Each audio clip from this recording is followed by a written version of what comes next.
नमस्कार दोस्तों, आईपीआर गुरु YouTube channel पर आप सभी का स्वागत है। दोस्तों, पिछली क्लास में हम लोग अपना SICLD एक्ट 2000 पूरा कंप्लीट कर चुके थे। इसका डेफिनेशंस, इसकी मीनिंग, इसका क्या एलिजिबिलिटी क्राइटेरिया है, कब इन्फ्रिंजमेंट होता है, उसके बेसिस पे क्या पनिशमेंट है, ये सारी चीज़ें हम लोग कवर कर चुके थे। और उसके साथ साथ इसका रजिस्ट्रेशन प्रोसेस और उसकी फ़ीस सब कुछ कवर कर चुके थे। आज की इस क्लास में हम लोग इससे रिलेटेड MCQs कवर करेंगे।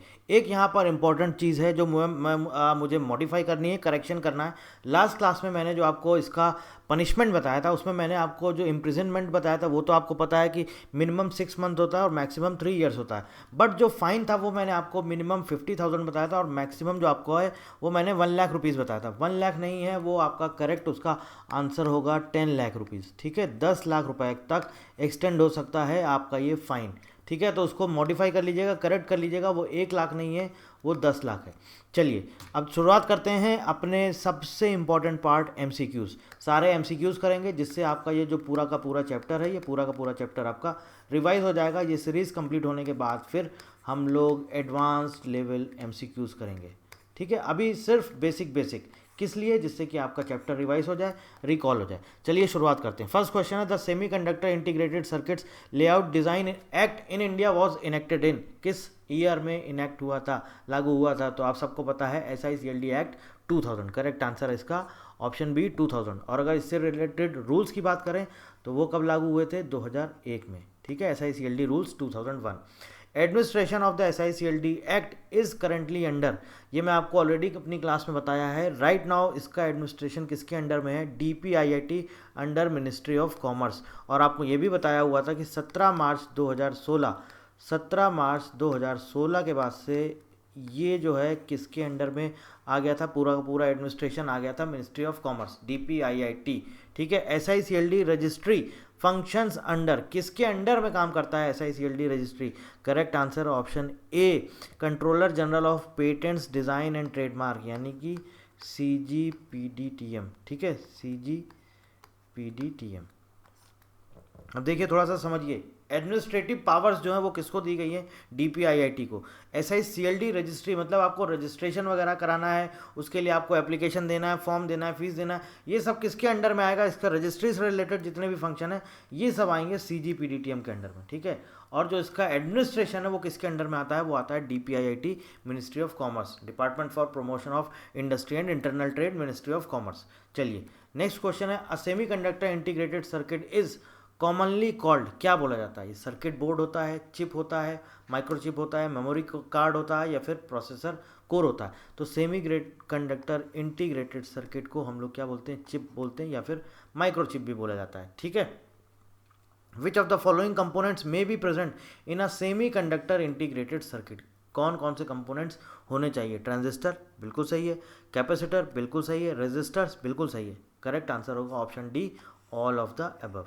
ठीक है, ये सारी चीज़ें मिला करके सेमीकंडक्टर इंटीग्रेटेड सर्किट बनता है। The layout design of an IC refers to, integrated circuit का जो लेआउट डिज़ाइन है ये क्या होता है?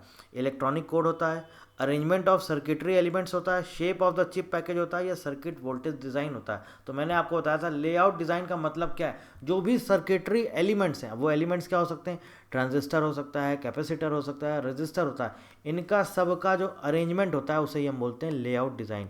तो correct answer option B, arrangement of circuitry elements. Next question कह रहा है, the main reason for protecting IC layout design is, मैंने आपको लास्ट क्लास में भी बताया था कि इंटेलेक्चुअल प्रॉपर्टी की मतलब उसको हमें प्रोटेक्शन करने की ज़रूरत क्यों पड़ी लेआउट डिज़ाइन को? तो क्या हार्डवेयर की शॉर्टेज थी, चिप पायरेसी था, पावर कंजम्पशन इशू था, या सॉफ्टवेयर डुप्लीकेशन था? तो करेक्ट आंसर है ऑप्शन बी, चिप पायरेसी। जो भी आपकी चिप बनती थी, जो कुछ भी बनते जाते थे, उसका क्या पायरेसी होने लगी थी, उसकी डुप्लीकेसी होने लगी थी, और काफ़ी सस्ते दामों में लोग बेचने लगे थे। तो उसकी वजह से काफ़ी financial loss, heavy financial loss होता था। जो इसका ओनर होता था, जो इसका आप क्या बोलते हैं, कंपनी, जो कंपनी ये बनाती थी, इनको सबको बहुत हैवी फाइनेंशियल लॉस होता था। उसकी वजह से इसकी हमें ज़रूरत पड़ी। Which of the following layout designs can not be registered, क्या रजिस्टर नहीं करा सकते? ओरिजिनल डिज़ाइन है, क्यों नहीं करा सकते? बिल्कुल। डिस्टिंक्टिव है, बिल्कुल करा सकते हैं। न्यू डिज़ाइन है, बिल्कुल करा सकते। ऑलरेडी कॉमर्शियली एक्सप्लॉयटेड डिज़ाइन, मतलब कि ऑलरेडी कॉमर्शियल पर्पज़ के लिए यूज़ की जा चुकी है। तो अगर ऐसी चीज़ हो चुकी है, यूज़ की जा चुकी है, तो इसका मतलब ये है कि उसको हम रजिस्ट्रेशन नहीं करा सकते हैं। अ लेआउट डिज़ाइन मस्ट बी, कैसा होना चाहिए, ओरिजिनल होना चाहिए, डिस्टिंक्टिव होना चाहिए, नॉट कमर्शियली एक्सप्लॉइटेड होना चाहिए, ऑल ऑफ द अबव, ठीक है। नॉट सिमिलर टू एनी, एक और कंडीशन है, not similar to any layout design, ठीक है, टू एनी लेआउट डिज़ाइन। तो ये बेसिकली इसका एलिजिबिलिटी क्राइटेरिया है। अगर एलिजिबिलिटी क्राइटेरिया फुलफिल कर रहा है तो रजिस्टर करा सकते हैं, फुलफिल नहीं कर रहा है तो रजिस्टर नहीं करा सकते हैं। इसका करेक्ट आंसर है option D, all of the above. The term of protection of a registered layout design is, कितना है, correct answer option B 10 years. और ये किस में दिया है आपको ये भी पता होना चाहिए, ये आपका डिफाइन है सेक्शन नंबर 15 में, ड्यूरेशन या फिर term. The 10 year protection period is counted from, कब से काउंट होता है, रजिस्ट्रेशन डेट से होता है, फाइलिंग डेट से होता है, फाइलिंग डेट और फर्स्ट कमर्शियल एक्सप्लॉइटेशन या पब्लिकेशन डेट। तो करेक्ट आंसर है option number C, filing date या फिर फर्स्ट कमर्शियल एक्सप्लॉइटेशन, मतलब कि फर्स्ट कमर्शियली यूज़ किया गया है। जिस दिन से भी आपने, मान लीजिए अगर आपने फाइल नहीं किया लेकिन कमर्शियल पर्पज़ के लिए यूज़ कर लिया गया, उसी दिन से आपका 10 ईयर का ये प्रोटेक्शन का पीरियड जो है काउंट हो जाएगा। अब कमर्शियल एक्सप्लॉइटेशन का मतलब क्या होता है, सेलिंग होता है, लीजिंग होता है, ऑफरिंग फॉर सेल होता है, क्या होता है, ये सारी चीज़ें हैं। मतलब कि कमर्शियल पर्पज़ के लिए आप लीज पे दे सकते हैं, आप सेल कर सकते हैं या किसी को दूसरे को ऑफर कर सकते हैं सेल के लिए, ये सारी चीज़ें किस में आ जाती हैं, कमर्शियल एक्सप्लॉइटेशन। करेक्ट आंसर है option D, all of the above. अगला क्वेश्चन है, using a registered layout design without authorisation amounts to, बिना किसी परमिशन के, ओनर की परमिशन के आप लेआउट डिज़ाइन का यूज़ करते हैं तो ये क्या माना जाएगा, ये इन्फ्रिंजमेंट माना जाएगा, धोखाधड़ी, मिस रिप्रेजेंटेशन नहीं, बिल्कुल नहीं, पासिंग ऑफ बिल्कुल नहीं, अनफेयर ट्रेड प्रैक्टिस ये बोल सकते हैं, बट क्या माना जाएगा, इन्फ्रिंजमेंट, धोखाधड़ी, ठीक है ना, धोखाधड़ी। पनिशमेंट फॉर इन्फ्रिंजमेंट में इंक्लूड, पनिशमेंट कितना हो सकता है, imprisonment up to 3 years, fine up to 10 lakh. Option C है A and B both, option D है only warning. Correct answer option number C, A and B both. तो मैंने आपको ऑलरेडी बता दिया है कि जो उसका इम्प्रिजनमेंट होता है वो 6 मंथ्स से लेकर के आपका कितना है दोस्तों, 3 ईयर्स तक, ठीक है। और जो फाइन है ये 50,000 रुपीज़ से लेकर के और आपका मैक्सिमम एक्सटेंड हो सकता है 10 लाख रुपए तक। मैंने लास्ट क्लास में आपको 1 लाख बताया है, उसको मॉडिफाई कर दीजिएगा। The minimum fine for infringement is, minimum fine कितना है, तो आपका करेक्ट आंसर है ऑप्शन सी 50,000 और मैक्सिमम कितना है 10 लाख रुपए। The maximum fine for infringement is, इसीलिए इस क्वेश्चन को कवर किया है क्योंकि वहाँ पर गलत बता दिया था, तो उसको मॉडिफाई कर लीजिएगा। करेक्ट आंसर है ऑप्शन बी 10 लाख, 10 लाख तक एक्सटेंड किया जा सकता है। Reproduction of a layout design for research purpose, अच्छा मैंने आपको ये तो बताया था कि क्या क्या चीज़ें इन्फ्रिंजमेंट के अंडर में आ जाती हैं, लेकिन क्या क्या चीज़ें इन्फ्रिंजमेंट के अंडर में नहीं आती। अगर मान लीजिए कोई रिसर्च पर्पज़ के लिए आप यूज़ करते हैं, ठीक है, कोई लेआउट डिज़ाइन आप रिसर्च पर्पज़ के लिए यूज़ कर रहे हैं, साइंटिफिक कोई आपका एक्सपेरिमेंट है उसके लिए यूज़ कर रहे हैं, ठीक है, साइंस में यूज़ कर रहे हैं, कोई साइंटिफिक एक्सपेरिमेंट के लिए, या फिर आप एजुकेशनल पर्पज़ के लिए यूज़ कर रहे हैं, तो ये सारी चीज़ें जो हैं ये आपकी इन्फ्रिंजमेंट नहीं मानी जाती। ये क्या होती हैं, ये आपकी इन्फ्रिंजमेंट नहीं मानी जाती। और ये सेक्शन 16 में भी डिफाइन है, no action for infringement, section number 16 में भी डिफाइन है, 16 में नो एक्शन फॉर इन्फ्रिंजमेंट, ठीक है,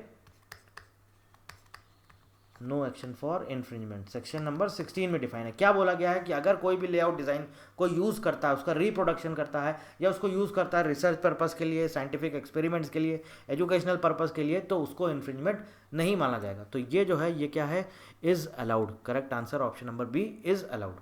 the international treaty related to IC layout protection is, IC layout protection से रिलेटेड इंटरनेशनल ट्रीटी कौन सी है, करेक्ट आंसर है आपका option number B, Washington treaty 1989। But अभी ये लागू नहीं है। पेरिस कन्वेंशन की बात करें, ये किससे रिलेटेड है, तो इंडस्ट्रियल प्रॉपर्टी है, जैसे आपका इसमें कई सारी चीज़ें आ जाती है, पेटेंट से भी रिलेटेड है, ट्रेडमार्क से भी रिलेटेड है, डिज़ाइन से भी रिलेटेड है।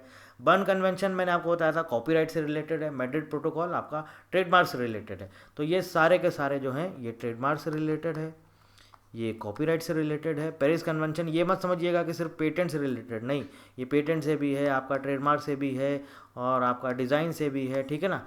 तो कई सारी चीज़ों से रिलेटेड है, बेसिकली इंडस्ट्रियल जो आपकी प्रॉपर्टी है उससे रिलेटेड है, ठीक। और वॉशिंगटन ट्रीटी आपका आईसी लेआउट प्रोटेक्शन के लिए थी, बट वो अभी लागू नहीं है। 1989 में ये समझौता हुआ था, बट वो ट्रीटी अभी लागू नहीं है। Correct answer option number B. तो ये थे सारे के सारे आपके SICLD के इम्पॉर्टेंट MCQs, बेसिक MCQs थे, जिससे कि हमारा पूरा का पूरा चैप्टर रिवाइज हो गया। नेक्स्ट क्लास में नेक्स्ट टॉपिक के साथ आपको मिलेंगे, that is PPV and FR act, ठीक है। So thank you very much and thank you for watching.